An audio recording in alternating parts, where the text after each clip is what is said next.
Voilà, bonjour à tous. Donc, nous allons démarrer cette série sur ce thème, donc un semeur sorti pour semer sa semence.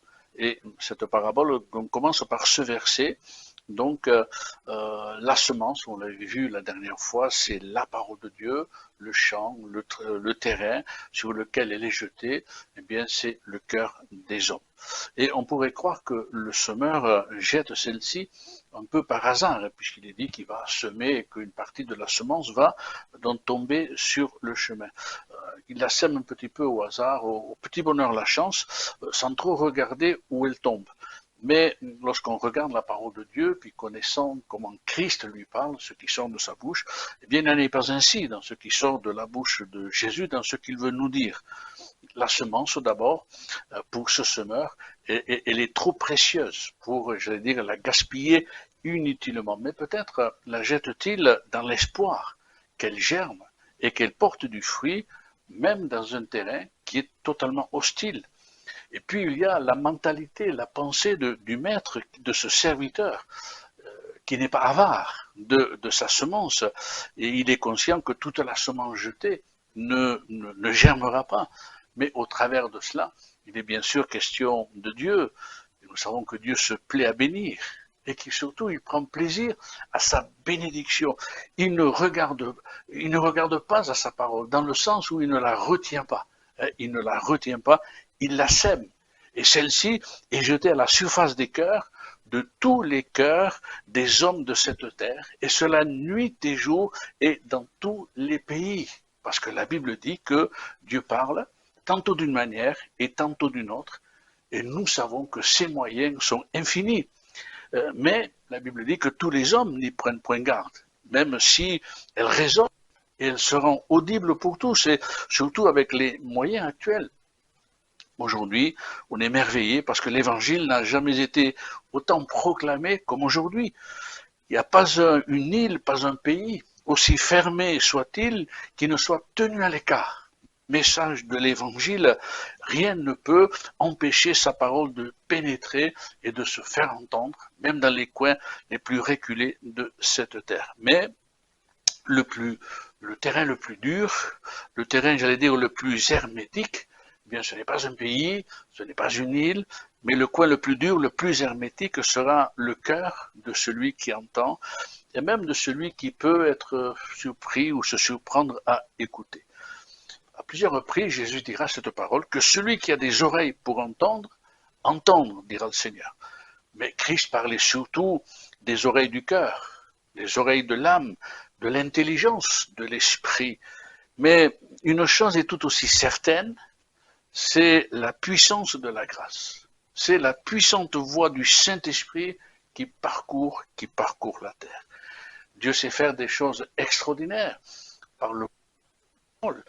Par exemple, l'histoire de Jonas est extraordinaire. Considérons Dieu qui parle à un gros poisson et qui le dévie de sa route pour se trouver exactement à un point précis, perdu dans la mer, à l'instant même où un homme, donc Jonas, vient d'être jeté hors du bateau dans lequel il naviguait.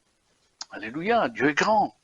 Dieu qui fait parler une ânesse pour que son maître, Balaam, qui ne voulait pas obéir à l'Éternel, puisse entendre la voix de Dieu.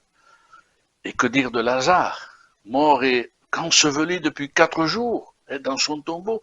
La puissance de la voix de le Christ qui l'appelle, il sortira de son tombeau vivant.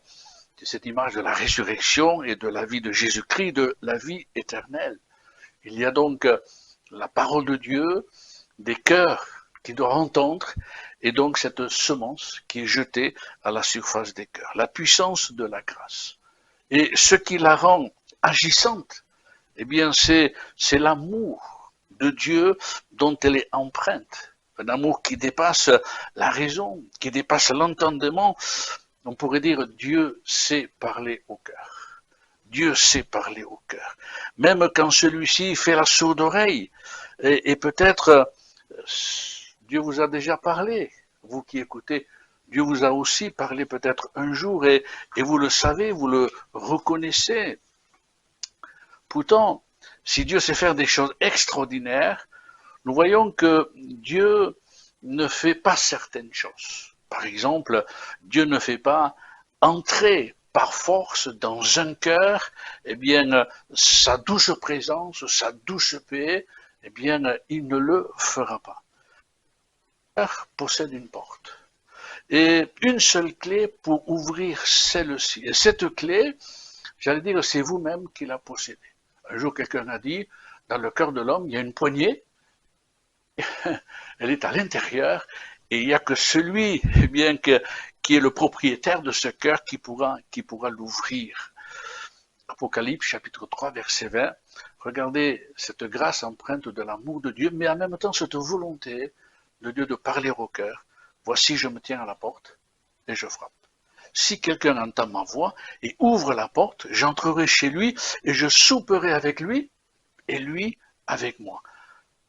Si on a un petit peu d'imagination, essayons d'imaginer, mais à quel merveilleux festin il nous invite. La Bible nous dit qu'il est fait de mets succulents, les mets succulents de ses bénédictions, ce vin nouveau qui réjouit le cœur de la joie de son salut. Et donc, c'est cela la volonté de Dieu. Parole semée dans les cœurs, dans vos cœurs, quels qu'ils soient. Alors nous allons voir ensemble ce premier terrain qui est un premier cœur. Il est dit ceci, comme il semait, donc ce semeur, une partie de la semence tomba le long du chemin, elle fut foulée aux pieds et les oiseaux du ciel la mangèrent. Ces oiseaux du ciel, ceux-là dont il est question, représentent ce qu'on appelle des oiseaux de mauvais augure. C'est pas des rossignols, c'est pas des petites colombes, c'est des oiseaux de mauvais augure, ceux qui n'apportent que des mauvaises nouvelles, ceux qui n'apportent que des mauvaises choses, parfois même empreintes de malédiction, des choses qui viennent des choses spirituelles. Ce sont ces oiseaux de mauvais augure qui se nourrissent des souffrances, des larmes, des pleurs, des désespoirs, du malheureux, et qui privent du bonheur et de la joie auquel nous avons droit, c'est-à-dire un droit légitime, celui d'être heureux. C'est la volonté de Dieu. Un chemin, bien c'est simplement un endroit où l'on y marche, où on y marche parfois avec cette expression, avec des gros sabots qui peuvent faire très mal. Un chemin, c'est tout simplement une terre tassée, une terre piétinée, foulée aux pieds des hommes, des bœufs, des chevaux, de tous ces matériels agraires qui passaient et repassaient. C'est tasser cette terre et qui rendent cette terre inculte, parce que tout simplement rien ne peut y pousser. Il faudra sinon qu'une charrue passe et brise cette terre et la retourne et casse cette dureté qui est à la surface. Il y a des cœurs qui ont été tellement endurcis par la vie qu'il y a comme une chape, une dureté à la surface de ces cœurs que seul l'amour et la parole de Dieu peut, oui nous le croyons, eh bien casser. Eh bien il en est ainsi de certaines vies que l'on peut rencontrer. Ce sont des vies foulées aux pieds par des hommes, par leur méchanceté, par l'injustice, les accidents et les malheurs de la vie. Et on peut dire que pour certains, la vie, d'autres diront la nature, mais la vie n'a fait aucun cadeau, moralement, spirituellement, physiquement. La Bible nous parle d'un homme, d'un voyageur qui était peut-être un pèlerin, que le bon samaritain soignera. Il est écrit ceci, il tomba au milieu des brigands qui le dépouillèrent, le chargèrent de coups et s'en allèrent, le laissant à demi-mort. Beaucoup pourraient dire cela d'eux-mêmes, de leur propre existence. Moi aussi, des brigands sont venus dans ma vie, ils m'ont tout dépouillé. Et puis, ils m'ont chargé de coups, j'ai tellement reçu de coups dans la vie. Et puis, j'ai été laissé comme cela à demi-mort et je suis tout seul, j'ai plus personne. Eh bien, à ce genre de personnes-là, qui ont été, eh bien, comme foulées aux pieds par la vie, par l'injustice, par tout ce qui existe, quand on leur parle du Seigneur, il nous est parfois difficile de parler de Dieu, de parler de l'amour du Père, de sa justice, de la beauté du ciel, sur qui la vie, en eux, dans leur propre vie, n'a fait aucun cadeau. Et quand on parle de Dieu à ces personnes-là, leur cœur se ferme. Et j'allais dire, avec raison, humainement, incapables de croire et de recevoir ses paroles. Et parfois même, ils vont jusqu'à en vouloir à Dieu lui le rendant une grande partie de responsabilité. Et j'allais dire, c'est tout à fait normal, humainement. Regardez la femme de Job, qui voit ses 10 enfants mourir dans un tremblement de terre, tous ses 10 enfants devant elle, tout perdre parce que des pillards sont venus, ont tout détruit. Regardez son attitude humainement. Elle dira face à son mari qui reste lui attaché à Dieu dans un excès de colère et de souffrance, va dire mais maudit Dieu et meurt jusqu'à ce que Dieu se lève pour eux et qu'il les bénisse. Je me souviens, c'est dans la Haute-Loire de ce couple au cours d'une sortie avec des amis, des parents. C'était un après-midi d'été, ils vont près d'un plan d'eau et puis ils s'amusaient, c'était bien. Et puis au moment de partir, il leur manquait leur petit garçon de 4 ans. Celui-ci, ils l'ont retrouvé mort noyé. Leur cœur était brisé. Ils étaient presque en colère contre Dieu. Jusqu'à ce qu'avec mon épouse, on les rencontre et qu'on leur parle à nouveau du Seigneur, leur disant que leur enfant, c'est vrai, était vivant dans leur cœur, mais surtout, leur petit enfant était vivant auprès de Dieu, dans le paradis, et que la foi en Christ nous donne l'assurance de se retrouver un jour, au travers de ces simples paroles. Dieu guérissait leur cœur. Une charrue d'amour est venue défoncer cette dureté bien dans leur cœur à cause de l'injustice de la vie. À nouveau, l'amour de Dieu les guérissait. On se souvient bien cette situation, Anne, cette femme, qui était une femme stérile, c'est écrit dans la parole, un Samuel, c'était la souffrance de sa vie, privée de la joie d'être maman. Le regard et le jugement des autres étaient aussi pesants dans sa vie. Mais Anne va un jour se tenir devant le Seigneur. Elle va prier Dieu et invoquer le Seigneur de venir à son secours. Et elle dira elle-même, je suis une femme qui souffre en son cœur. Je répandais mon âme devant Dieu. Elle vidait son cœur, tout ce qu'il y avait à l'intérieur. Et dit le sacrificateur aura une parole de Dieu pour elle. Il va dire, va en paix et que le Dieu d'Israël exauce la prière que tu lui as adressée. Et là, le miracle de l'amour de Dieu va agir, venir au secours de cette femme. Il est écrit, cette femme s'en alla et le visage ne fut plus le même. Et dans le cours de l'année, Anne devint enceinte, elle enfanta un fils qu'elle nomma Samuel, car dit-elle, je l'ai demandé à l'Éternel. Elle avait osé demander à Dieu de venir à son secours. Et l'extraordinaire, chose qui est merveilleuse, c'est que par rapport à cette femme, la compréhension que Dieu a manifestée envers elle. Dieu comprenait sa souffrance. Dieu comprenait son attitude et l'attitude de ce cœur, et il ne l'a nullement jugé. Il ne peut pas y avoir de miséricorde sur une vie sans compassion pour une âme. Il ne peut pas y avoir de compassion pour une personne sans compréhension, sans comprendre la souffrance d'une personne. Dieu sait se pencher sur une vie. Dieu sait se pencher sur un cœur. Il l'a fait pour cette femme, Anne. Voilà ce que dira le psalmiste. Il dit, j'avais mis en l'Éternel mon espérance, et il s'est incliné vers moi. Il a écouté mes cris. Le psalmiste poursuivra, l'Éternel est près de ceux qui ont le cœur brisé, et il sauve ceux qui ont l'esprit dans l'abattement.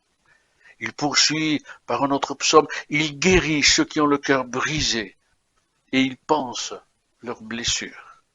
Comment est ton cœur? Dans quel état est-il? Peut-être comme ce chemin, piétiné, foulé aux pieds, mais Christ vient dans ta vie. Avec ces paroles extraordinaires, mon fils, ma fille, donne-moi ton cœur, parce que je vais le guérir, je vais le bénir, je vais le remplir de joie, et remplir de sa bénédiction et de sa présence. Simplement ceci, ouvre ton cœur à Jésus. Donne-le lui, et il viendra dans ta vie. Il a donné sa vie à la croix pour toi, pour que tu sois sauvé.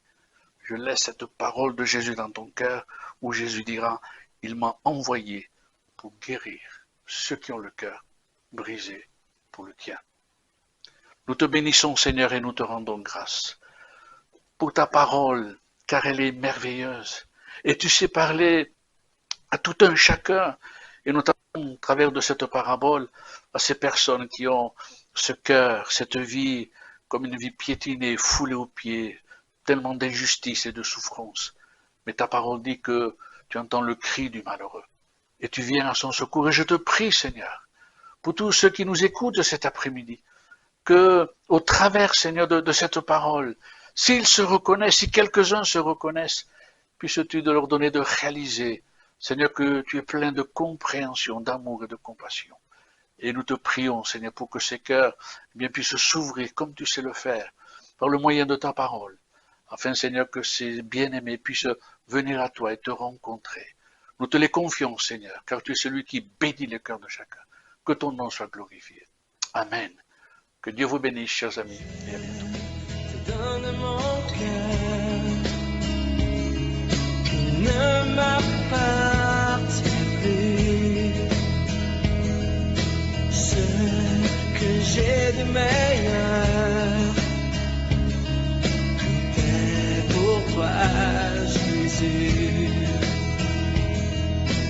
Un parfum de valeur sur toi est répandu.